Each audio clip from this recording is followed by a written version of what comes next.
जय हिंद दोस्तों, कैसे हैं आप लोग। उम्मीद करता हूं अच्छे होंगे। और आइए आज हम इस वीडियो में पढ़ने वाले हैं बहुपद, यानी कि चैप्टर नंबर 2 अध्याय नंबर 2 10वीं क्लास का एनसीईआरटी गणित का। आइए हम लोग इस बहुपद को पढ़ने वाले हैं कि बहुपद है क्या। पॉलिनोमियल इसे इंग्लिश में कहते हैं। बहुपद कहते हैं किसे।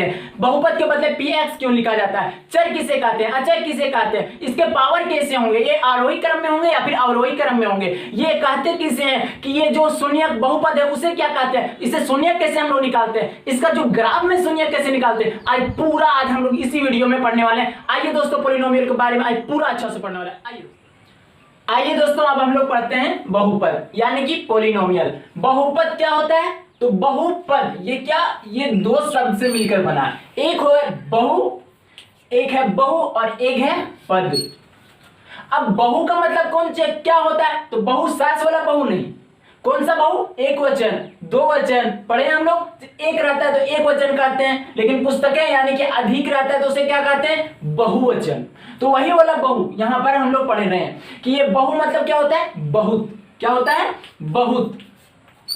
और ये पद, पद का मतलब क्या होता है, पद, टर्म, पार्ट, टुकड़ा, सारे क्या है, उसी का नाम है। इसका मतलब हो गया पद का मतलब टुकड़ा। अब दोस्तों ये आप समझ गए बहु, और ये हो गया मेरा टुकड़ा यानी कि बहुत सारा टुकड़ा। अब आइए दोस्तों हम आपको ये समझाते हैं। आपको एक बहुपद लेते हैं जैसे कि p of x equal to ले लिए 2 पर पावर x, 2x पर पावर 2 और माइनस 3x और प्लस में 2। तो यहां पर कितना ले लिए, 2x पर पावर स्क्वायर है यानी कि माइनस 3x प्लस में 2 है। ये क्या है, एक मेरा ये क्या है, एक मेरा ये पॉलिनोमियल है यानी कि बहुपद है। अब यहां पर आप देखिए कि पद किसे कहते हैं। ये एक पद हो गया, ये एक पद हो गया और ये एक पद हो गया, यानी कि ये अलग पद है, ये अलग पद है और ये अलग पद है। यदि हम किसी को बोले एक को, तो इससे भी हम बहुपद कह सकते हैं, इसे भी बहुपद कह सकते हैं, इसे भी बहुपद कह सकते हैं और पूरे को बहुपद कह सकते हैं। तो दोस्तों यहां पर हम समझ चुके हैं कि ये इसे पद कहते हैं, इसे पद कहते हैं और इसे पद कहते हैं। अब यहां पर हम आपको एक एग्जांपल देते हैं। यदि हम बोल दें ax² गुणे में b, क्या ये एक अलग पद है और ये अलग पद है, नहीं, ये क्या है, ये एक ही पद है। वो क्यों, क्योंकि कभी भी पद को अलग अलग करेगा प्लस और माइनस, मात्र दो ही चिन्ह, यानी कि एक प्लस और एक माइनस, ये दो ही चिन्ह है जो पद को अलग करेगा। यहां पर तो मेरा इनटू का चिन्ह है यानी कि मल्टीप्लिकेशन का, तो ये क्या है, ये एक ही पद है। यहां आप लोग समझ चुके हैं कि पद हम लोग कैसे कहते हैं और किसे कहते हैं। अब दोस्तों पद को समझने के बाद आप यहां देखिए कि p ऑफ x क्यों लिखाता है, तो p ऑफ x इसलिए लिखाता है दोस्तों क्योंकि बहुपद को हम लोग प्रदर्शित करते हैं p ऑफ x से। यदि x मेरा चर में रहे तब x, यदि मेरा चर में y रहे तो हम यहां y देंगे, यदि मेरा u रहे तो हम यहाँ u देंगे, यदि s रहे, t रहे, जो रहे वहां पर हम यहाँ वही लिखेंगे। या क्या सिर्फ हम इसी से प्रदर्शित कर सकते हैं, नहीं, इसे हम q ऑफ x से भी प्रदर्शित कर सकते हैं। तो दोस्तों इसे हम s से भी प्रदर्शित कर सकते हैं, q s ऑफ x, या फिर इसे हम g से भी प्रदर्शित कर सकते हैं, g ऑफ x। तो दोस्तों हम यहां पर समझ गए हैं कि p ऑफ x क्यों लिखा जाता है, क्यों, क्योंकि वो बहुपद को प्रदर्शित करता है कि एक बहुपद है। यहां तक आप समझ गए दोस्तों। अब आइए हम लोग समझते हैं। अब दोस्तों हम लोग समझना है कि चर क्या है और अचर क्या है, अचर किसको कहते हैं और चर किसको कहते हैं। अब दोस्तों हम एग्जाम्पल के तौर से आपको समझाते हैं कि अब देखिए कि बचपन से ही आपका एक दोस्त होगा, कोई ऐसा दोस्त होगा जो बचपन से ही साथ में है, कॉलेज में भी था, स्कूल में भी था, अभी भी साथ में है, वो क्या हो गया, एक अचर पद, यानी कि वो अचर है, वो कांस्टेंट है, आपको कभी छोड़ के नहीं जाता, वो हमेशा आपके साथ रहता है। और एक हो गया चर, यानी कि कभी आया, आप काम बना लिया अपना, वो चला गया, वो क्या हो गया, वो हो गया चर, यानी कि आया सिर्फ काम बनाने के लिए फिर चला गया, कभी कभार तुरंत बदल जाता है, उसे क्या कहते हैं हम लोग, चर कहते हैं। अब चर और अचर हम यहां समझाते हैं इस क्वेश्चन में। अब आप देखिए कि ये दो अभी भी दो है, 5 साल पहले भी दो था और 5 साल बाद भी ये दो ही रहेगा, यानी कि दो, तीन, दो, ये सारे क्या है? ये अचर पद है, कांस्टेंट पद है, ये कभी भी बदली नहीं होगा, ये कभी भी बदलेगा नहीं। बदलेगा क्या? चर। यानी कि यहां कितना है? x है, यहां कितना है? x स्क्वायर है। अब आप देखिए कि ये जो x है यहां पर आ रहा है, मान आएगा 2, अगला क्वेश्चन में आएगा 7, पिछला क्वेश्चन में आया था 4। इसका अर्थ क्या है? ये चर है, ये हमेशा बदलते रहता है, ये बदलने वाला दोस्त है। और ये क्या है? ये हमेशा आपके साथ कांस्टेंट रहेगा, अचर पद है। अब यहां पर आप चर और अचर को समझ चुके हैं। अब आपको समझाते हैं कि घात, जो ये घात लगा है, पावर लगा है 2, यहां पर पावर लगा है 1 और यहां पर पावर लगा है नहीं, यहां भी है, x पर पावर 0 है क्योंकि x पर पावर 0 रखने पर उसका मान 1 आ जाता है। और यहां पर यदि 1 हम रख दे तो इसका मतलब 2 ही हुआ। 1 के जगह पर क्या हम x स्क्वायर, x पर पावर 0 रख सकते हैं? किसी भी आदमी या किसी भी संख्या के ऊपर पावर में यदि 0 रख दे तो वो 1 हो जाएगा। दुनिया के पावर 0 इक्वल टू 1। तो इससे क्या पता चला कि कोई भी संख्या पर 0 रख देने पर पावर में वो क्या हो जाता है? 1 हो जाता है। तो यहां पर x पर पावर 0 है, जो हम लोगों को दिख नहीं रहा, अभी दिख गया। तो यानी कि घात, यहां आप समझिए कि घात जो होगा यानी कि पावर जो होगा वो हमेशा धनात्मक पूर्णांक होगा। क्या होगा? हमेशा धनात्मक पूर्णांक होगा। और ये हमेशा धनात्मक पूर्णांक पूर्ण पूर्णांक होगा। मतलब कि ये जो है 2 होगा, 3 होगा, 5 होगा, 7 होगा, आधा नहीं होगा, रूट में नहीं होगा क्योंकि रूट 1/2 होता है, उसमें नहीं होगा, इनवर्स में नहीं होगा। लेकिन इसे हम अभी कौन कौन सा नहीं होगा बहुपद, उसे भी हम अभी देखने वाले हैं। अब यहां समझने वाली एक बात और है कि ये जो है ये किस फॉर्म में रहेगा। ये देखिए यहां पर क्या है? पावर में 2 है, यहां पावर में 1 है, यहां पावर में 0 है। यानी कि ये अवरोही क्रम में जा रहा है। अवरोही क्रम 2 से 1, 1 से 0, यानी डिक्रीजिंग ऑर्डर में ये जा रहा है। तो कभी भी आप बहुपद को देखिएगा तो या फिर डिक्रीजिंग ऑर्डर या फिर इंक्रीजिंग ऑर्डर रहेगा। यहां पर क्या है? ये अभी डिक्रीजिंग यानी अवरोही क्रम में है। कभी भी आप देखेंगे कि ये जो है 2 इधर आ जाएगा, ये फिर यहां और ये पीछे, फिर क्या हो जाएगा? ये हो जाएगा आरोही, इंक्रीजिंग ऑर्डर। तो अब आप समझ चुके हैं कि जो घात होगा वो या फिर आरोही क्रम में होगा या अवरोही क्रम में होगा, इंक्रीजिंग ऑर्डर या फिर डिक्रीजिंग ऑर्डर में होगा। अब यहां पर आप समझ चुके हैं कि यहां पर जो फॉर्म होगा वो किस फॉर्म का होगा, किस क्रम में होगा, अवरोही या आरोही। अब आप यहां पर एक चीज और समझने वाली बात है कि हम लोग शून्य बहुपद किसे कहेंगे? शून्य बहुपद किसे कहेंगे? तो यदि हम आपको बोल दे शून्य बहुपद, तो शून्य बहुपद किसे कहेंगे? शून्य बहुपद हम उसे कहेंगे जो बहुपद को शून्य कर दे। यानी कि P ऑफ x स्क्वायर है, x स्क्वायर ले लेते हैं और यहां पर ले लेते हैं प्लस में x। ये क्या हो गया? एक बहुपद हो गया। अब मेरा बोल रहा है शून्य बहुपद किसे कहते हैं? यानी कि x का गुणांक जो होगा, x के पहले बैठने वाले संख्या को हम गुणांक कहते हैं। यहां भी x से पहले बैठने वाले संख्या को ही गुणांक कहते हैं। तो शून्य बहुपद यानी कि गुणांक की जगह पर शून्य बैठ रहा है और ये बहुपद क्या आ जाएगा? शून्य आ जाएगा। इसी हम लोग क्या कहते हैं? शून्य बहुपद कहते हैं।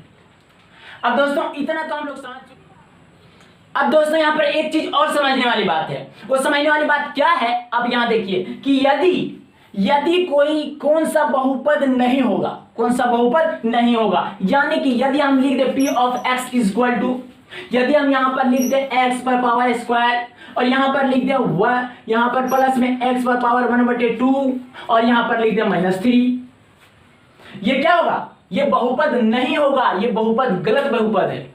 क्यों? क्योंकि हम लोग बोले हैं कि जो घात में आएगा वो पूर्ण पूर्णांक होगा। क्या ये पूर्ण पूर्णांक है? नहीं, 1/2 है ये। यदि 1 रहता, 2 रहता तो हो जाता, लेकिन यहाँ कितना है? 1/2 है, तो ये नहीं होगा। यदि हम आपको यहाँ पर बता दें कि कौन कौन सा और नहीं होगा, ये एक तो नहीं होगा। और यदि हम आपको बता दें x पर पावर स्क्वायर और प्लस में x और इनवर्स 1, इसको x इनवर्स कहते हैं, और यहां पर प्लस में 2, क्या ये होगा? नहीं, ये बिल्कुल भी नहीं होगा, ये भी नहीं होगा। और कौन सा नहीं होगा? तो रूट में s और प्लस में 3, ये भी बहुपद नहीं होगा। क्यों? रूट को हटाने के बाद 1/2 हो जाता है मेरा पावर में, और ये नहीं होगा। इससे ये पता चल गया कि मेरा बहुपद कौन कौन सा नहीं होगा। अब दोस्तों हम लोग देखते हैं कि बहुपद को 2 भागों में बांट कर कैसे हम लोगों को समझाया गया। आइए दोस्तों, अब दोस्तों बहुपद को दो भागों में बांटकर हम लोगों को समझाया गया। एक में बताया है कि पदों के आधार पर हम बहुपद को कैसे समझ सकते हैं, एक में बताया है कि घातों के आधार पर हम लोग कैसे समझ सकते हैं बहुपद को।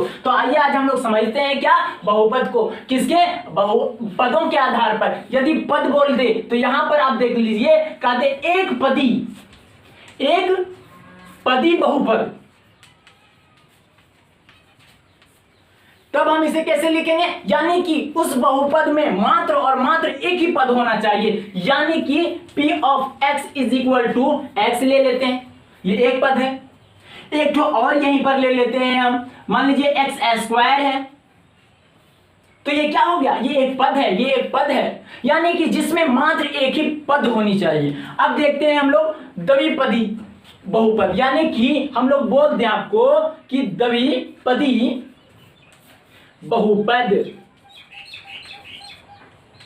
तो हम लोग इसे कैसे लिखेंगे, यानी कि जिसमें दो पद हो, यहां हम लिख सकते हैं P of x is equal to 3x plus में 5, एक ये पद हो गया और एक ये पद हो गया, बिल्कुल हाँ लिख सकते हैं। क्यों, क्योंकि बहुपद यहाँ द्वि बहुपद दो बोल रहा है, तो दो हम लिख दिए, दो बहुपद जिसमें हो उसी को हम लोग द्विपदी बहुपद कहते हैं। अब यहाँ पर हम लिखेंगे त्रिपदी बहुपद, जिसमें तीन ठो लगा देंगे, एक में लगा देंगे एक्स स्क्वायर प्लस में 3x प्लस में 5। यदि यहाँ लिख दे चतुर्थ बहुपद, चतुर्पदी बहुपद, तो फिर यहाँ क्या करेंगे, चार ठो हम लोग पद लगा देंगे। तो क्या हमें और आगे लिखने की आवश्यकता है, आप लोग तो समझ गए होंगे। अब दोस्तों हम लोग देखते हैं घातों के आधार पर। यदि घातों के आधार पर आपको बोले तो उसमें घात लगा रहेगा, उसी को कहेंगे घातों। यदि हम बोल दे एक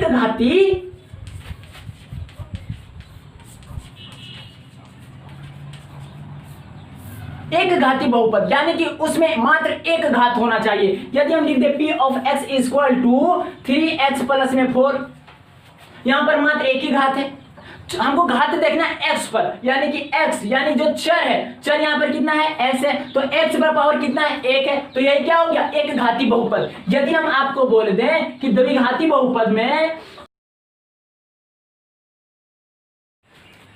अब दोस्तों देखिए कि द्विघाती क्या है बहुपद, ये कौन सा बहुपद होगा, तो आप जान लीजिए कि चर में पावर कितना होना चाहिए, दो को ही तो कहते हैं द्विघाती। तो आइए हम देखते हैं कि वो क्या कौन सा बहुपद होगा। तो यदि यहां पर आपको बोल दें 2 और x स्क्वायर और प्लस में 2x और प्लस में 2, अब आपको समझाते हैं कि जहां पर जिस चर में पावर में ज्यादा होगा जो चर, उसी के नाम से उसका पूरा बहुपद का नाम लिया जाएगा। जैसे आप देख लीजिए यहां पर कि x पर पावर कितना है, यहां पर घात कितना है 2 और यहां पर कितना है मात्र 1 है, लेकिन क्या इसका सिर्फ इसके वजह से पूरा बहुपद का नाम दिया गया।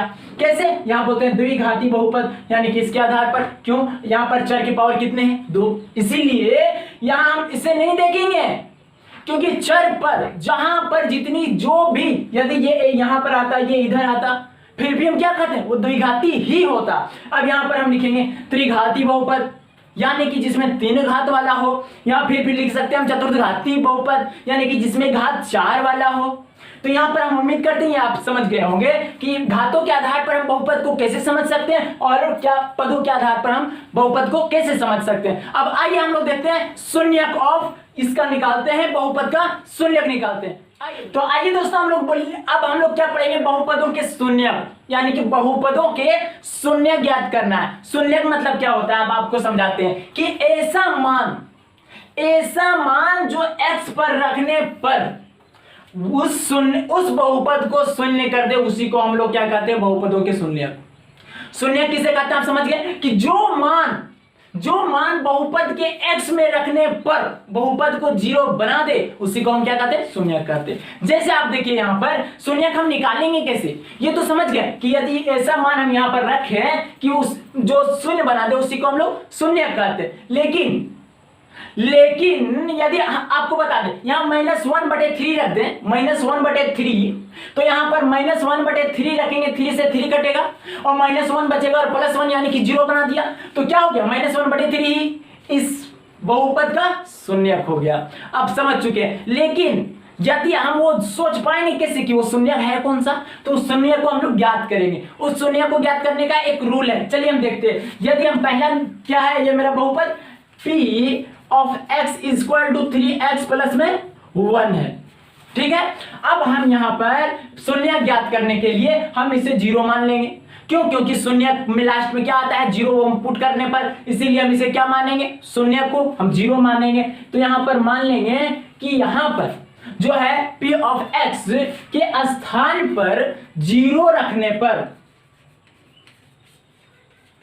इसके स्थान पर 0 रखने पर, तो यहां यदि हम 0 रख दें तो इतना 0 इक्वल टू इतना हो जाएगा। तो क्यों ना हम पहले इसको इधर रखें और 0 को बाद में लिख दें, कोई प्रॉब्लम नहीं। तो चलिए हम इसे लिखते हैं, क्या है मेरा 3x प्लस 1 इक्वल टू 0। क्यों? क्योंकि p ऑफ x की जगह पर क्या हम रखे हैं, 0 रखे हैं। किस लिए? शून्य को ज्ञात करने के लिए। तो आइए अब हम लोग इसे शून्य कैसे ज्ञात करते हैं, x का वैल्यू कैसे ज्ञात करते हैं। यहां से 3x को रखेंगे और जो यहां पर प्लस में 1 है वो हम उधर भेज देंगे। प्लस में यदि इक्वल की इधर है उधर जाएगा माइनस में, यहां पर क्या हो जाएगा 3x इक्वल टू -1। अब यहां पर हम मुझे x निकालना है यानी कि शून्य निकालना है, तो -1/3 आ गया। अब यही मान क्या है, इस बहुपद का शून्यक है। यदि हम यही मान को यहां पर पुट कर दे तो ये शून्य आ जा रहा है। अब देख लीजिए पुट करके, यहां पर पुट किए 0 यहां आ गया। और यदि अब हम लोग इसे निकालेंगे इसका शून्य, ये तो हम समझ गए पूरा कि शून्य निकाला कैसे जाता है। पहले हम उसे शून्य मानेंगे, उसके बाद में तुरंत शून्य निकाल लेंगे x का मान। अब हम इसे देखते हैं इसका शून्य क्या होगा। तो इसका शून्य आप यहां पर देख सकते हैं कि यदि 0 इक्वल में रहेगा तो इधर जाएगा 1 और x को उधर बैठ जाएंगे यानी कि 1/3 यहां पर आ जाएगा मेरा शून्य।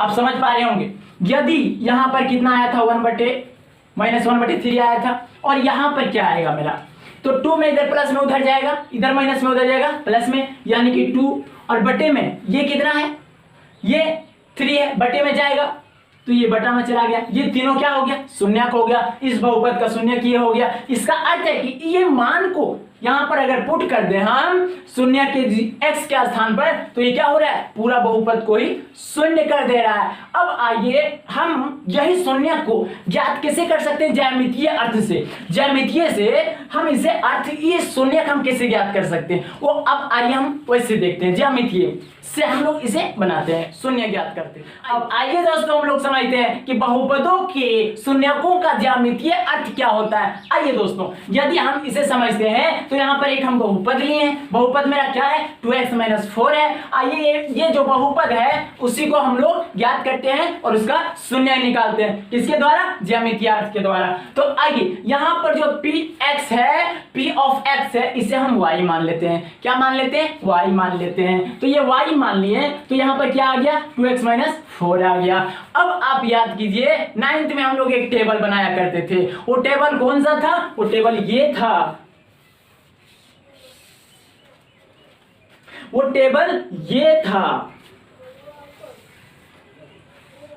और यहां पर x लिखा करते थे और यहां पर y लिखा करते थे। यानी कि यहां ये टेबल को हम लोग कैसे बना लेने के बाद हम लोग ये जो मान है, ये जो मेरा बहुपद है, उसमें हम लोग x का वैल्यू रखते थे अपने मन से। तो क्या रखते थे, कम से कम जो वैल्यू हो, जो कम से कम, यानी कि 0 1 -1 2 -2, ये सारे क्या हो गए, छोटे छोटे वैल्यू हो गए, ताकि y का मान भी मेरा छोटा निकले और ग्राफ जो है वो मेरा बड़ा ना बने। इसीलिए हम लोग क्या करते हैं, छोटा छोटा वैल्यू लेते हैं। यहां पर यदि हम x के स्थान पर 0 ले लें, 0, तो यदि हम यहां पर 0 लिए तो इसको 0 बना दिया और यहां पर -4 बच गया, यानी कि y इक्वल टू क्या बच गया, -4। तो यहां पर y कितना बच गया, -4। तब जब हम x के स्थान पर 0 रखें तब। अब हम इसे देखेंगे कि x के स्थान पर अब क्या रखें। अब हम ले लेते हैं एक बार 1। तो यदि हम यहाँ पर 1 लिए तो ये मेरा 2 बन गया और यहाँ पर -4, यानी कि यहाँ पर क्या हो जाएगा मेरा -2। तो यहाँ पर मेरा y क्या हो गया, -2। अब हम ज्यामितीय अर्थ के लिए क्या करते हैं, हम लोग ग्राफ बनाते हैं। तो चलिए एक ऊर्ध्वाधर रेखा खींच दिए हम और एक क्षैतिज रेखा खींच दिए हम। ठीक है दोस्तों, अब हम इस ग्राफ, ये जो x और y का वैल्यू आया है, इसमें हम बैठाने वाले हैं। तो यदि इधर क्या होता है, ये सबसे पहले समझने वाली बात है कि बीच वाले को हम क्या कहते हैं। तो बीच वाले को 0 और 0 कहते हैं।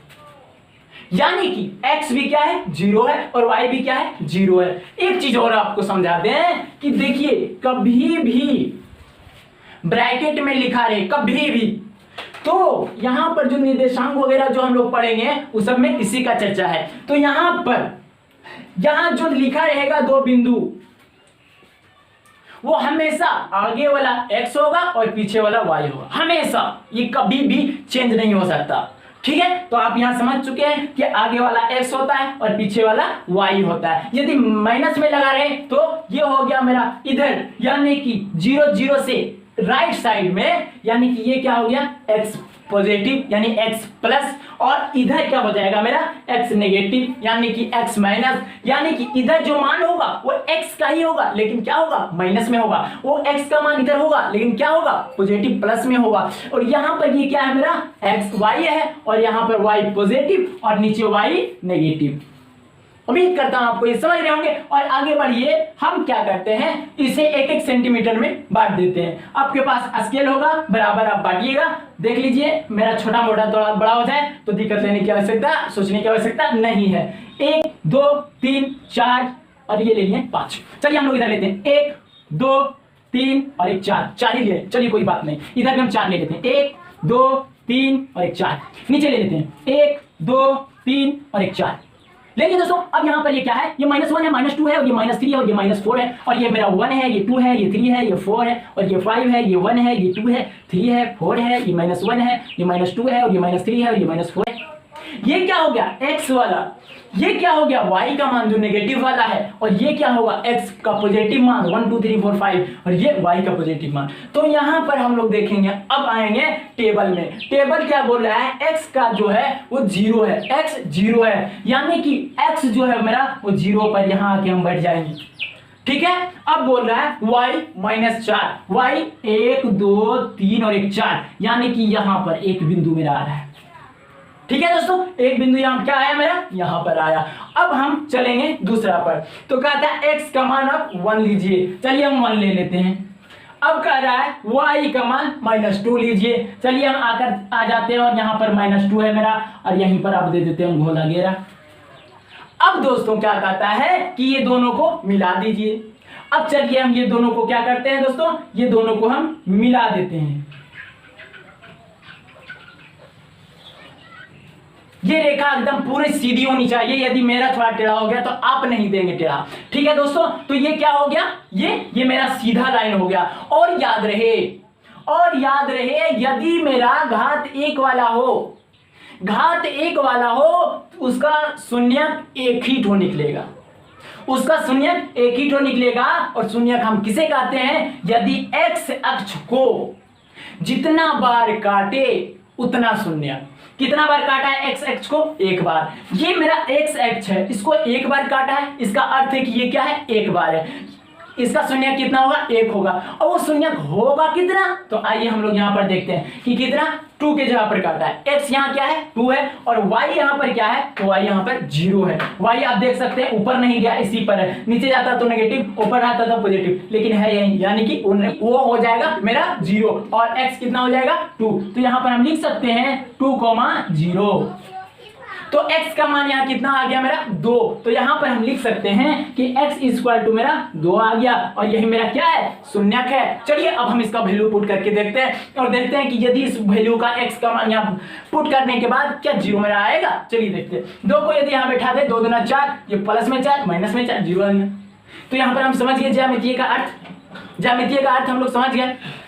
तो दोस्तों यहाँ पर जो हम लोग समझे वो क्या था, एक चर वाला था, यानी कि एक घात वाला था। और यहाँ पर यदि आपको बता दें कि यहाँ पर यदि घात 2 होता तो ये x अक्ष को वो अधिकतम 2 बार काट सकता था। अधिकतम कितने बार, 2 बार, या ऐसे काट दे या ऐसे काट दे, क्या अधिकतम 2 बार काट सकता था और न्यूनतम 1 बार भी नहीं, 0 बार। यही बन जाता है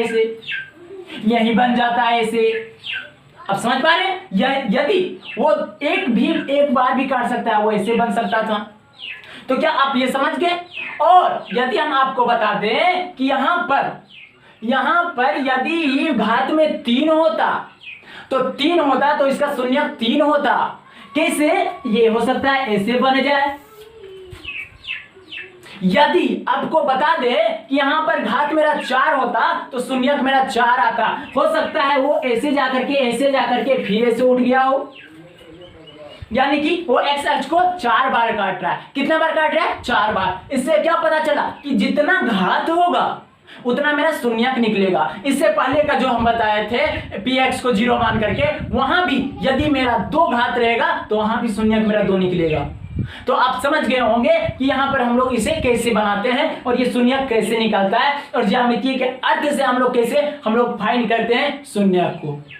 यहां पर 2 घात 2 शून्यक, 3 घात 3 शून्यक। तो आप लोग यहां पर समझ चुके होंगे। अब आइए हम लोग प्रश्नावली 2.1 को देखते हैं और तुरंत उड़ा देते हैं। आइए दोस्तों हम लोग पहले प्रश्नावली 2.1 को कंप्लीट कर लेते हैं मात्र 1 मिनट के अंदर। दोस्तों यहाँ पर आप देख रहे होंगे बोर्ड स्क्रीन पर कि यहाँ पर पहला एक ही क्वेश्चन है इसमें, और पहला क्वेश्चन में ए यानी कि 1 में क्या कहा है। यहाँ पर देखिए कि एक्स एक्सिस में काटा नहीं है, बिल्कुल भी नहीं काटा है। क्या क्या? ऊपर से ही पार कर दिया है। तो यदि ऊपर से ही सरल रेखा मेरा चला गया है, एक्स को तो ये काटा ही नहीं है, तो जब तक एक्स को ना काटे शून्यक नहीं होगा।